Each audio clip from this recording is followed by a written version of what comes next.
Hello, my beautiful people. It is Rubik's here, and today we are going to be reacting to the Odd1sOut. The Odd1sOut is an animator that I've seen his videos and I wanted to check him out, so why not react to them? So I decided to check out tabletop games. Okay. Yo, chill. Oh! Well, next time, don't steal my Monopoly! Ariana, give James your $200. You landed on his property. No! He's in jail! I'm not gonna give money to a criminal! That's not how you... Chill! Why is brother screaming? Shut the f*** up, Sally. You don't get to talk after stealing my last railroad. I wish I was never born! Me too! You think I wanted this? Hi. Wow. You all... That went from 0 to 60. I like how it's just like, mama, and I was like, You think I wanted this? and then it went to, Hi, what you all just witnessed is the phenomenon known as family game night. Family game night plays an important role in the household dynamic, as studies have shown that families who participate in activities together form closer bonds and stronger relationships with each other. So try setting aside some time to play board games with your family. And if they beat you, cut them out of your life forever. chill. Okay, have fun, you guys. I like board games. I guess Oh any game that my. doesn't involve me getting up and moving around, I'm a huge fan of. Also, Game since I'm over. bad at everything and don't like playing games against someone who's better than me, I really love the games that don't require any type of skill, like the game Shoots and Ladders, which I just learned Shoots today and has another Ladders? name called Snakes and Ladders. Ew, And I want to yeah. call it that instead, because I'd rather draw snakes than shoots. In Snakes and Ladders, you have no free will.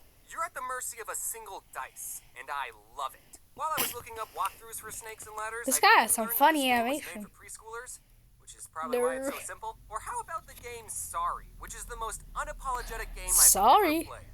There's some strategy in that game, but most of the time you're just getting revenge on the players who've wronged you. And the creators of Sorry knew this because the tagline of the game is Sorry, the Sorry? game of sweet revenge.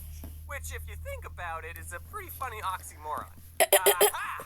Take this! That's not even, that's a chess piece. I know how to play chess, but like most things, I'm not very good at it. Unless I'm Same, playing against someone same. under the age of 4, I don't want to play that game. Because it shows everyone how bad I am at planning ahead. Okay, That's I'm a better game on that's that. 100% strategy based. It's like the IQ test of board games. Beating someone in chess will put you more ahead academically than anyone with a Harvard degree. And you'll get more babes. However, there is one exception, and that is, it's okay to lose at chess if you're playing against a computer, even if it's on easy mode. Computers are way better at planning ahead than anyone, because I don't know how, but a human made a computer that can beat the world's best chess player. Oh, but nah. the creator of the computer can't beat the world's best chess player. So I guess that means it's game over. We tried our best, but we've peaked. Whenever you beat a computer in chess, it was going easy on you. Imagine if we made a computer that could beat the world's best Snakes and Ladders player. I would pay money to see a Snakes and Ladders championship. And everyone watching knows that the person playing is just some Joe Schmo that acts like the world's best Snakes and Ladders player, but they're all still excited. And there's real snakes that you get to slide down? That would be amazing! Sign me PETA up. might have something to While say we're on about that. the topic of chess, I want to tell you about this cool sport I discovered called chess boxing. This is an actual competitive Chess sport where boxing. 2 players play chess for 3 minutes, then box each other for 3 minutes. And they Oh, keep yeah. switching between chess and boxing until someone either gets a checkmate, Oh, yeah. run out of time playing chess, or they KO the other Hey. player. I love this sport because it combines 2 polar opposite games, and it's something that anyone can play. Brains over brawn. Try saying that after I sucker punch you in the... Oh, that was a good move. I'm gonna punch you so hard in the balls for that. I know I Chill. said I was bad at chess. The Odd1sOut But if is there's taking any this too YouTubers who wanna serious. challenge me to a chess boxing match, I will gladly take you to the ring, and we can charge people $12 just to watch. And we can end it in a draw. You know, Oh, nah. you won't look bad in front of your fans. Battleship, that's another board game, and it also got a big Hollywood movie based off of it. I haven't seen it, but I hope there's a scene where the captain of the ship goes, "Men, fire at D6?" And then there's an explosion in the distance, and then Rihanna, who is actually in that movie, says, "Sir, the alien sent a message. It says, miss. They The missed, captain haha. goes, I played Someone write Battleship. that down so we don't forget. And then there would be an explosion at He's the back played of the their game. ship, and alarms start going Oh, off, and everyone like- on board starts freaking out except for the captain. He goes, Rihanna, send the aliens a message. Tell them Hit? hit. Also, ask them if they think the situation would make a good board game. If that scene is not in the movie, I hate it. Did anyone else collect a bunch of Pokemon cards but never knew how to play the game? I don't think I met a single person who actually I don't know knew how to play the card it. game. Which was weird, Anything. because in my school, the card game was just as popular as the video games. Kids would always show off their collection of cards and binders, and everyone always wanted the highly coveted shiny Charizard card. You know which one I'm talking about. You know which one I'm talking about. You know which one I'm talking about. Unlike Yu-Gi-Oh!, which had dedicated episodes explaining why these 5 pieces of cardboard were expensive, the shiny Charizard was rare, not because it was good in the game, but because everyone agreed that it looked cool. But then when you asked someone, hey, do you want to play a game? They would say, okay, I summon my Charizard in attack mode. Does anyone even know how to play the Pokemon card game? I bet none of these guys even know what they're doing. How'd this guy win? He didn't even call Uno. I can't be too hard on the Pokemon cards, because the card game I like is probably way more complicated than Pokemon. I don't know for sure because, like I said, I don't know how to play the Pokemon card game, but my favorite card game is Neopets. I'm just kidding, that was a joke. Kind of. I did actually own a lot of Neopet cards. I don't remember exactly how to play. I do remember you have to get 21 points to win, which got me into playing blackjack. But it's okay that I don't remember gambling. because no one else. This is a family-friendly, mostly YouTube channel. Sir, Odd1sOut, we will not talk about gambling. Game. I wanted to find some footage of a Neopet TGC championship, only to come to the disappointing realization that no Neopet championship exists. Imagine. Sad. So, if there's any YouTubers watching who want to fight my Scorchio, square up. Okay, but for real, the card game I like the most is Magic the Gathering. And fun little factoid, all 3 card games I've mentioned were created by the same company, Wizards of the Coast. Hey, is that a Monopoly reference? I've been playing Magic since 2007, and back then the game was a lot more simple. Look at some of these more recent cards. First, see how many words are on them? And if we flip them over, they merge into an even bigger card. What? If you showed these cards to my 11-year-old self, I would have lost my marbles. My favorite thing about Magic is when Dick Garfield, was first creating the game in 1993, he didn't really have an accurate way of testing the cards to make sure they're all fair and balanced, and he ended up creating some of the most overpowered cards in Magic. Players today refer to these cards as the Power 9, because there were 9 really good ones, which is why every single one of them is banned. Now, don't get me wrong, the Power 9 are good cards, but none of them are like, you win the game good. Take this one for example, Ancestral Recall. All it says is, draw 3 cards, or force opponent to draw 3 cards. Which is stupid that they added that last part. Why would you ever give your opponent 3 more cards to beat you with? Now, I know what you're thinking. Wait, a slightly better Pot of Greed, which is a card that allows me to draw 2 new cards from my deck and place them into my hand, is one of the top 9 most powerful Magic cards? Yeah, Pot of Greed is banned too. Games play such an important role in childhood. You didn't even spell banned right. Teach us. In Magic, if you're really good at what you do, no one will invite you to their tournament. Monopoly, white collar crime is okay. Yeah. Battleship, just guess and check. Snakes and ladders, if you see a ladder, climb it immediately. And no one cares about Neopets. Now, if you excuse me, I have to show this prison guard my coupon I have that lets me out of jail. That's not how it works. It's not a get out of jail free card. Okay, let's see if it works. It worked. No matter where you go or Bro. your mouth will accompany you on your journey. Perhaps you'll pick the ox. It worked. And when all is said and done, I thought to myself, what can I do to help strengthen this weekly tradition of family game night? So I decided to create my own game based off one of the most scarring events of my childhood. Many of you might recall the traumatic experience my sister and I had with Harry the Moth, and to help me cope, I decided to immortalize this memory by turning it into a card game. Cool. Okay, anyways. Introducing Can't Catch Harry. I let my Twitter followers decide. White trash butterflies don't squash them. Can't catch Harry. Okay. Anyways, honestly, that first video, I give it 9's out.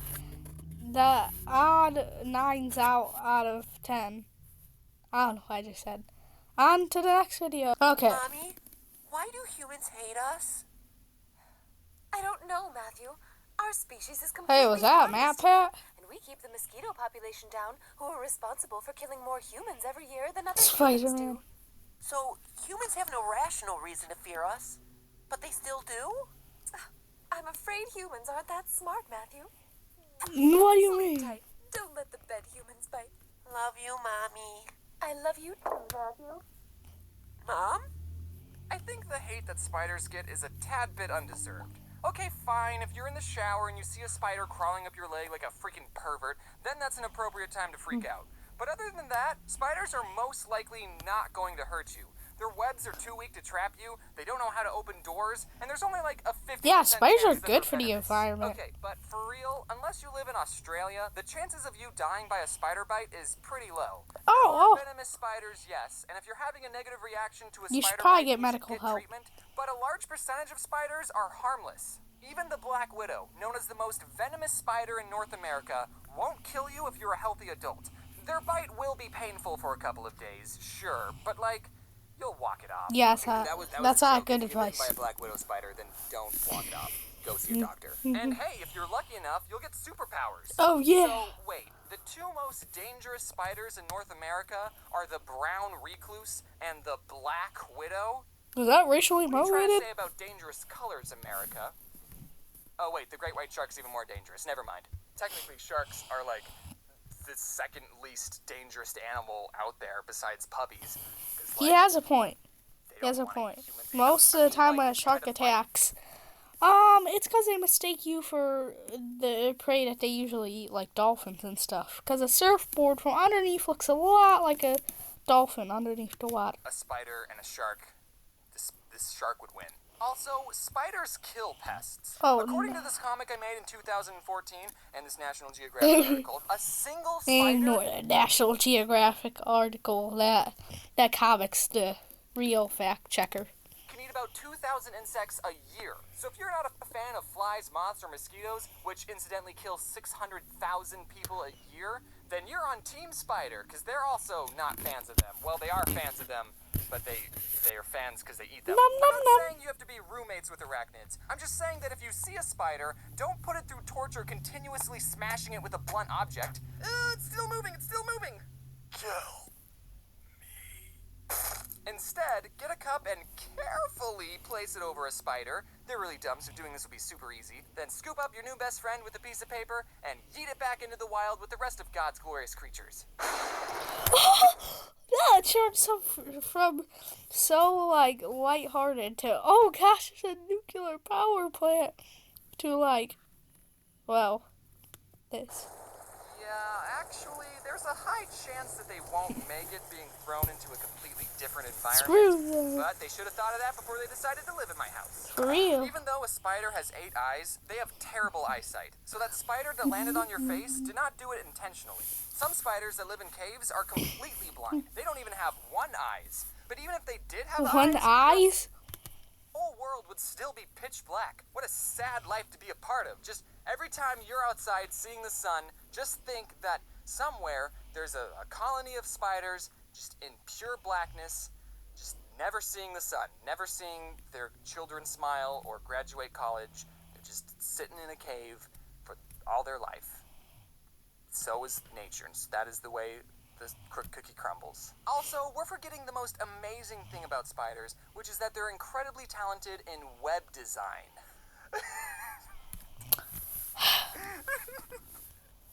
Dude, you gotta stop the corny jokes. They're not okay. They're not okay. Get some help.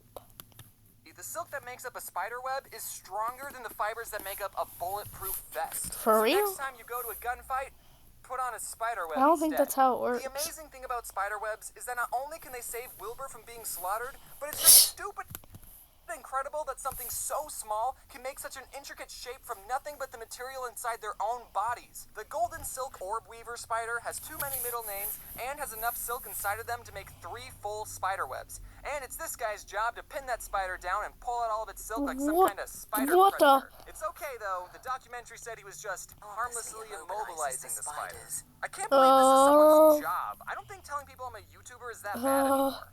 So, what do you do for a living? I harmlessly immobilize spiders with thumbtacks and pull silk out of their abdomen to add to my ever-increasing collection. What about you? What's the worst part of the locker room? The immediate thing that popped up in my head was all the acts. Acts. You can't be a grown man going out like that.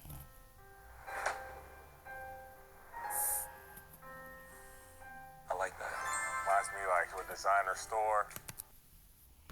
Oh, I make YouTube videos. I see people with arachnophobia being irrationally afraid of these harmless little guys, and I just don't see the sense of fearing something that ultimately does good things for the ecosystem. But you know what we should be afraid of? Bees! Bees are terrifying! Look, they're sucking the blood out of this guy to make honey! What the? Oh, they're dying at an alarming rate? Good! Okay, that was a joke. Bees are, without a doubt, the most important insect on this planet. Not only do they have the best work ethic of any living thing on Earth, which is why none of them are YouTubers, they also pollinate 30% of the world's crops. Don't ask me who pollinates the rest, because I don't know. Without bees, humanity would turn to pure anarchy. Bees are so important that world-famous comedian Jerry Seinfeld made a documentary about Yeah, that's definitely a documentary. the life of a bee and what the world would be like You without them. like jazz? But ever since 2006, bees, just like all the memes say, have been dying at an alarming rate. The scary thing is that scientists don't know exactly the reason for this bee apocalypse, but they think it has to do with new pesticides being used on farms, parasites that kill the bee, and global warming. So once we figure out how to fix those three problems, we'll be in good shape. It's just a little bee pun. We like to have fun around here. Now, what can you, a concerned citizen, do to stop the dropping population of bees? Most likely nothing, because I don't think anyone watching this makes laws about pesticides or stopping global warming. So we just gotta sit back and hope the people who make those laws know the importance of bees. But maybe you should plant a couple flowers just to be on the safe side. The reason I have a fear of bees is that I've gotten stung by a bee not 3 times, not 4 times, but 5. Stung by a bee 5 times. I have been. Continue on. 2 times. Two Totally not times. traumatized. Now, obviously, as I've grown, I see the importance of bees, and I know not to throw rocks at them. The first time I got stung, I was outside, and I guess I was playing too close. Whoa, go back. Know not to throw rocks at them. The first time I got stung, I was outside, and I guess I was playing too close to a beehive because I got stung on my arm and I cried a lot. The second time I was in my backyard barefoot and I was walking around and you know how sometimes when you're about to do something and your brain realizes that you're about to make a mistake, but your body is already committed to the motion and you don't have enough time to stop yourself? So I was in the middle of taking a step and I saw that I was about to step on a bee, but my body didn't have the reaction time or the motor skills to avoid the step and... Ouch. I'm sure the bee was just acting in self-defense, but man, that scarred me. Some people may have an allergic reaction to bee stings, and they should go to a hospital if they get stung, but in my case, it just hurt a lot, and my mom put baking soda over where I got stung, and I cried. When people found out I was afraid of bees, they would always tell me that bees are docile creatures, and they only sting you if they feel threatened. God, oh About no. spiders too, by the way. So whenever I would see a bee, I would silently freak out and stay as still as a rock, because unlike spiders, with bees, you're not allowed to fight back. You'll both lose if that happens. I gotta show this bee how unthreatening I am. They should be able to just take a look at me and know that. But then, when a bee lands on your arm, holy frick, that's true fear. You just have to quietly watch the bee, hoping it didn't just have a bad day and decide to end its life on you. That never happened, though. Ever since I took a more calm approach to bees, I've never been stung. And I've never been bitten by a spider, either. Wasps, though, they're just mean. They can pack up and leave for all I care. I don't give a crap about wasps. Oh. So, what did we learn? Hey, everyone. Okay, that video was pretty funny, so I'll also give it an odd 9 out of 10. A brilliant idea. What if we do the In My Feelings challenge? What do you think? I remember What's the this In scene. My Feelings challenge? It was that dance people did outside of their moving cars in 2018. That's stupid. I know. It's weird to me that YouTube Rewind 2018 came out over 5 years ago, which makes it old enough to be something to reminisce about. There's a fresh generation of iPad kids who don't get to experience the yearly tradition of coming together as a community and watching the newest YouTube Rewind. And absolutely hating it. In case you all forgot, the website youtube.com used to make these celebratory videos showcasing all the important events and memes that had happened throughout the year. And all these YouTubers would get together and do a silly little dance, and everyone had a grand old time. And since these videos were produced by the very platform you're currently watching this on, rewinds would always receive a lot of attention. Now, according to my memory, YouTube Rewinds were pretty well received. At first. But you see, as time went on, the general public and the YouTubers involved started to grow weary. People were throwing around words like cringe, and this isn't what YouTube represents, and that's that. That's that. And it all accumulated to YouTube's magnum opus, YouTube Rewind 2018. The day of the incident. Everyone controls rewind. Hashtag YouTube Rewind. Which is a video that was so universally hated that it holds the world record for most disliked video ever. A record it will now hold perpetually because of the whole dislike thing. The audience wasn't happy, the YouTubers involved weren't happy, until finally YouTube snapped and was like, alright, fine, if no one wants it, we'll stop doing it. We were just doing this as a favor anyways. So YouTube discontinued the Rewind project indefinitely, with 2018 being the last time we ever got a rewind. What about me, James? How dare you even consider yourself worthy of being called a Rewind 2019? A top 10 video? Really? At least 2011 had Rebecca Black hosting. Leave 2019. Before I tell you the top 10 ways on how I'm gonna hurt you. So getting back to the actual last YouTube Rewind, you know, the one with the most dislikes in the whole world. If we skip to 3 minutes and 2 seconds into that video, we see, guys, let's do the In My Feelings challenge. Oh, jeez. That's me.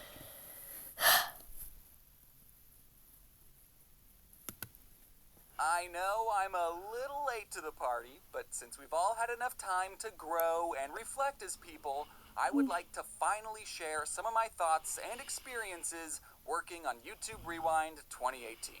The first thing I want to talk about is how none of the YouTubers involved got any type of monetary compensation.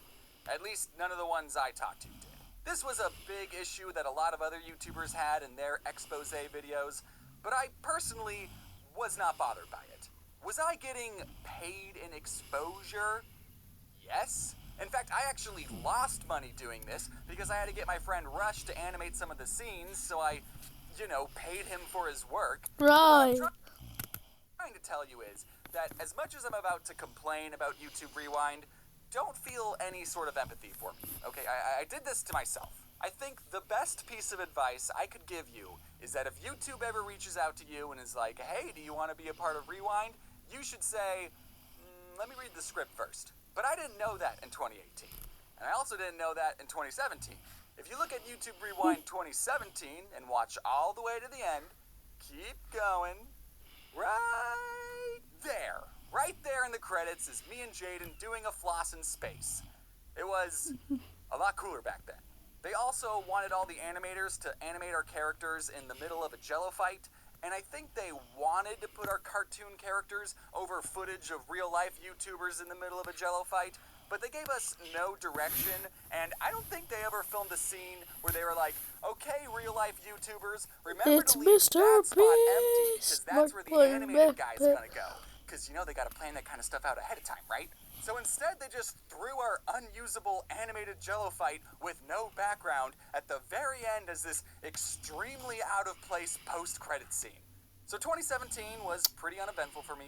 Like, yeah, I was in YouTube Rewind, but, I was in the credits. Who's going to stick around and watch the credits, But 2018 was going to be my year. Rewind wanted me back, and this time they were giving me a speaking role. Holy shit! My line was going to be, guys, let's do the In My Feelings challenge. And then Guys, let's do the In My Feelings the challenge. YouTuber Swoozy, who would be in his real-life human form, would say, right? And then we'd fist bump Who Framed Roger Rabbit style. So do you remember that trend in 2018 where people were doing that dance outside of their moving car? Well, apparently that was called the In My Feelings challenge. Back in 2018, I didn't even know it was called that. I thought it was called stupid. Now, if you don't watch YouTube Rewind 2018, everyone controls rewind, hashtag YouTube Rewind, you might be wondering why, after I specifically suggest we do the In My Feelings challenge, that not a single YouTuber or talk show host can be seen dancing outside of a moving vehicle. That's because YouTube didn't want to promote unsafe behavior. So they didn't want to show anyone dancing outside of a car. So they weren't really doing the challenge then, were they?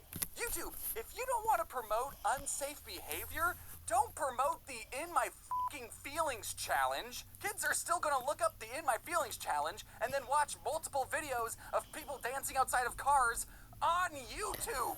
We don't want to promote unsafe behavior. It's on your platform, dog. You know, looking back, that should have been my first red flag, but I was still optimistic. I was so excited to be a part of this huge project, and I knew there were going to be a bunch of YouTubers involved, but I was going to be one of the few animated ones. I was going to stand out. I was going to be the odd one out. Knowing how Rewind handled animation in 2017, when they asked me to be a part of 2018, I told them, hey, love the line, but I think it would be a good idea if we met in person, you know, and that way you can show me everything you're planning, and I can ask you all the right questions. And they agreed and invited me to visit the set the day they were filming Swoozy's line. So I was there, physically behind the camera, when Swoozy said, right? And then fist bumped nothing. I got to experience what it was like to be on a real film set with actors and directors and costumes and catering and makeup, and it was a lot, honestly, for just one line. And maybe it was because they had booked Swoozy for a full hour, but they had this beautiful man say, right? And then fist bump nothing no less than 50 times. It's one line, guys. I think we got it. And then after, like, take 87, my stomach sank when the director said, okay, Swoozy, how about you try saying, guys, let's do the In My Feelings challenge? Wait a minute.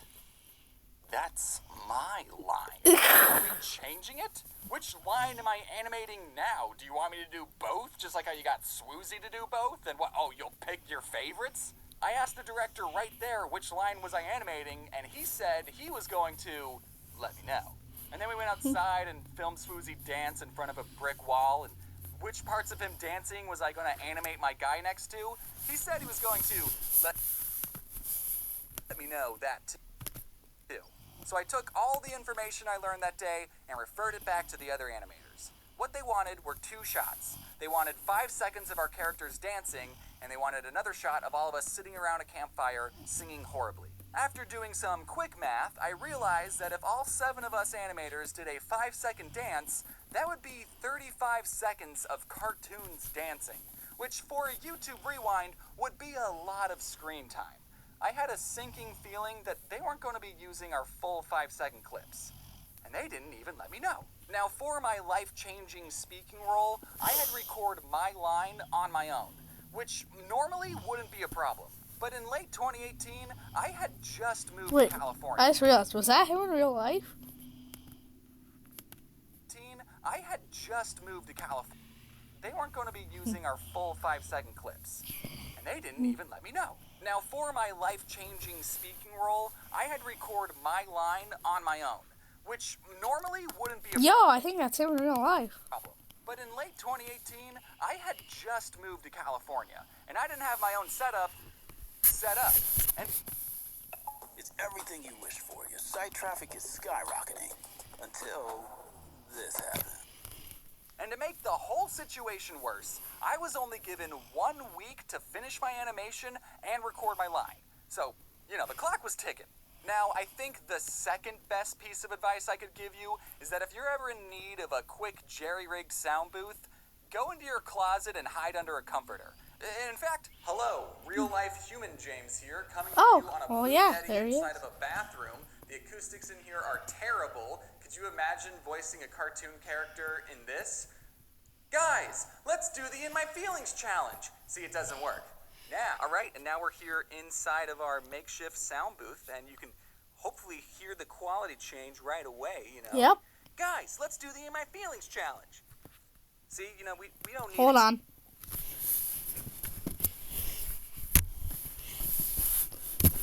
Guys, let's do the In My Feelings challenge. Expensive sound booths to have a good time. But Yeah. back in 2018, I wanted the most important line in my career to be recorded in a professional sound booth. Luckily, I was in luck. You see, California is one of the few places home to something called a YouTube space. Huh? A YouTube space advertises itself as a place to aid content creators, providing them with facilities to create content for their YouTube channels. And to access said facilities, you needed at least 10,000 subscribers. A little weird they put a number on it, but I get it. I had just moved to California. I knew I was going to be hitting this place up all the time. When I first went to the YouTube space, I didn't call ahead or set up an appointment or anything because there wasn't an option to do so on the website, but I figured they would have to help me out, right? The line I needed to record was for a YouTube Rewind, and you're a YouTube space. Like, Susan personally asked me to be here, you know? So I drove an hour to the space, I went inside, showed them my sub count, and they said that in order to use the facilities, I had to fill out all these forms on my computer back home. Ha It's ha. for you to rewind. Then I drove another hour back home and started filling out the forms, but by the time I got to the quizzes, I realized, I think this wild goose chase is probably going to take longer than a week to resolve. With time running out, I gingerly asked my new friend Aaron if I could use his setup, and he said yes, and I didn't even have to show him my sub count. I mean, I showed him anyway, though. So the line you hear me say in the 2018 Rewind was recorded in the Game Grumps office, which I think means, at the very least, Game Grumps deserves to be credited in the description of Rewind. Come on, YouTube. They were the only ones who took me in when your own company turned me away. The deadline was fast approaching. I mean, it was fast approaching as soon as I got it, but I've been in crunch mode before, and I'm sure the nameless video editors were just trying to hit their impossibly tight deadlines too. I reminded myself what I was making all of these sacrifices for. Poor video Everyone was editors. going They to don't even get listed. unanimously love this video and what it represents, and look Opposite at my day. channel afterwards and subscribe. December 6th, 2018. A day that changed history. It was raining that day, and the world was exposed to what YouTube had been cooking up. And they all collectively hated it. Like, a lot. Like, to the point where I would be lucky if I didn't lose subscribers. I think the audience knew that none of the YouTubers involved had any say in the creative process. We were just reading our lines from YouTube's script, you know? So at least I get to say I'm in the most disliked video in history, and no one's too mad at me. Right? So, was all of this stress No. worth it? No. I got paid in exposure, and the exposure was overwhelmingly negative. In fact, I think Rewind was only positive for one other YouTuber. Do you have any guesses? Yeah. Jaden motherfucking Animations pulled off the biggest prank of 2018. One of the reasons people disliked 2018's Rewind was because PewDiePie, the #1 YouTuber at the time, wasn't included. But Jaden, being the genius that she is, knew he wasn't going to be included again, so she snuck in a PewDiePie reference into her 5-second dance, and no one caught it, and it made the final cut. Jaden was crowned the least cringy part of Rewind, and everyone loved her, and she got a big boost in subscribers. Oh, no. And all I gotta say to that is, good job, Jaden. How are you enjoying that cake and eating it too? Now, there were a lot of valid reasons why people disliked 2018's Rewind. One of them being that the video starts out with Will Smith. What the heck? He's not a YouTuber, but they Just make sure Chris Rock doesn't show up. Oh, didn't seem to mind when 2016 started out with The Rock and 2017 started with Dwayne? The Colbert Show, but whatever. And I don't know if you remember what YouTube was like in 2018. Whoa, but, whoa, don't wear that it hat. was in the news a couple of times, you know, over a few small things. However, with all of that being said, I do genuinely miss YouTube Rewinds. Getting to wake up and go, wow, it's December and a new YouTube Rewind just dropped. I'm gonna watch it. And then I get to see a handful of YouTubers I recognize do a dance and not recognize any of the other YouTubers. And then I get to see the rest of the internet's reaction to it. It's better than Christmas for me. Even if it's the cringiest video ever, we still all watched it together as a community. And I think that's what I miss the most, when YouTube felt more like a community. As long as it's not a top 10 video, I welcome back YouTube Rewinds with open arms. And if they do make a comeback, I don't think I'd want to be a part of them. Not because I got burned in 2018, but because I wouldn't want to rob another ignorant YouTuber of the once-in-a-lifetime opportunity to be taken advantage of and work for free and be a part of history. For now, we just have to live with the not...